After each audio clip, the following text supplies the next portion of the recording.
Some federal lawmakers want to block funding to local governments that protect undocumented immigrants. And all this comes after a San Francisco woman was murdered. The suspect, an undocumented immigrant who had just been released from jail. Chris Woodard has been getting answers on what this all means in our area, and he joins us now. Chris? Yeah, Jeff and Jennifer, I found that despite the prevailing belief that's out there, Portland is not a so-called sanctuary city, but that doesn't mean all the governments in our area would be safe from losing funding.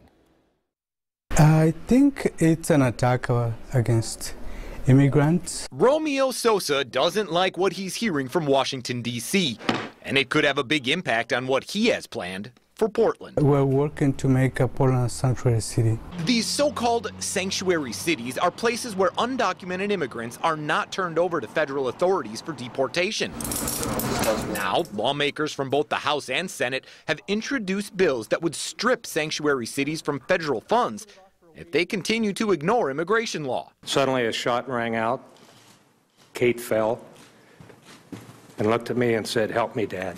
That's the father of the San Francisco woman police say was killed by an undocumented immigrant who had just been released from jail without the sheriff's department there holding him for federal authorities. What happened in San Francisco, you know, it's just one person. It's not all immigrants. While Sosa and his immigrants' rights group are working to make Portland a sanctuary city, they are not one yet. I checked, and there are no ordinances or rules on the books protecting undocumented immigrants. So the mayor's spokesman tells me they are not worried about losing any funding. However, I found out last year the Multnomah County Sheriff did stop complying with federal immigration holds for low-level offenders in county jails, releasing them instead. So they could lose funding if the bills pass. Congressman Earl Blumenauer is against the bill, says stopping federal immigration holds has not been a problem for this community. So I asked him if he's worried about Multnomah County losing funding. I don't think it's going to make it through the federal level. It would be unfortunate to punish communities across the country that are trying to deal meaningfully with the immigrant population. And along with Blumenauer, I reached out to several other federal lawmakers to ask where they stand on all of this.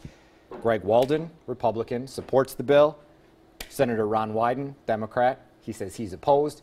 The House is scheduled to vote tomorrow. I like what Blumenauer said. I think there are people, counties, lawmakers across the country are trying to deal with this meaningfully. It's just answers are hard to come by. This is certainly Lots a story. of questions if this is the right way to do that. Right. Certainly not a story that's over yet. We'll continue to follow it. Thanks, Chris. Thank you.